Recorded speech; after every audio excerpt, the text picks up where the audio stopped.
It's that time again to sit down with family, enjoy an oven-roasted turkey, stuffing, pumpkin pie, maybe some wine or spirits, and then argue with family about politics, of course. Happy Thanksgiving from All Request History. Now, if you've ever been curious about the history of, well, anything, you're in the right place. Subscribe and request in the comments, and your story could be next on All Request History. Thanks this time to Agatha Weedo for requesting the history of the presidential turkey pardon. Now, every year on the week of Thanksgiving, the current president of the United States pardons a specially selected turkey. Now, how did this unique tradition begin? This week, we're diving into its history.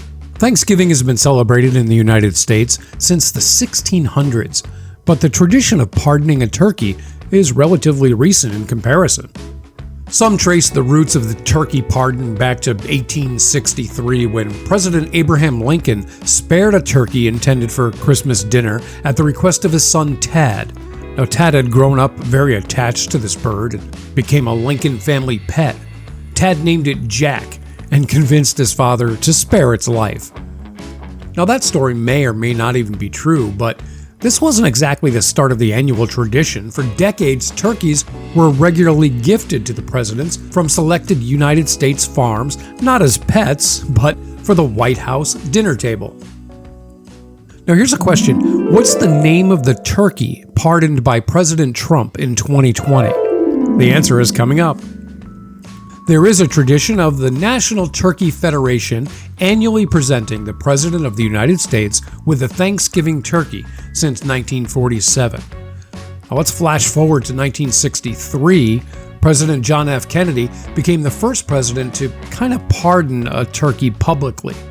When he was presented with the National Turkey Federation bird for the White House Thanksgiving dinner, he asked his staff to send it back, saying, "Well, let's just let this one grow." That story found its way into newspapers as an illustration of one of the wholesome, endearing qualities of JFK, but even then it was still a one-off decision and didn't establish a custom.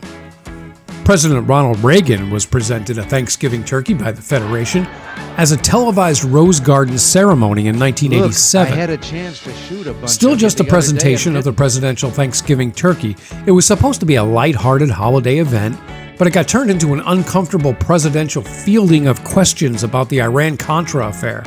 You see, at the time, U.S. Marine Corps Lieutenant Colonel Oliver North was thought to have involvement in the illegal sale of weapons to the Iranian government. The reporters took this opportunity as a press conference and started firing questions that had nothing to do with the turkey or Thanksgiving at President Reagan. When a reporter asked Reagan if he had planned on pardoning Ollie North, he humorously responded, "What has to happen, Mr. If President?" they'd have given me a different answer on Charlie, his future, I would have pardoned him. This was the event that made the presidential turkey pardon a tradition. In 1989, President George H.W. Bush made it official, the ceremony, the National Thanksgiving Turkey presentation, and the pardon of the turkey, an official White House event. During this first ceremony, H.W. Bush joked that the bird has been granted a presidential pardon and would be spared from stuffing and dressing. And from that year forward, every sitting U.S. president has upheld the tradition. The presentation is prepared well ahead of the ceremony at the White House the week of Thanksgiving. A selected farmer raises a special turkey and even a backup turkey, maybe like a vice turkey, just in case the first one can't perform the duties of the turkey's functions.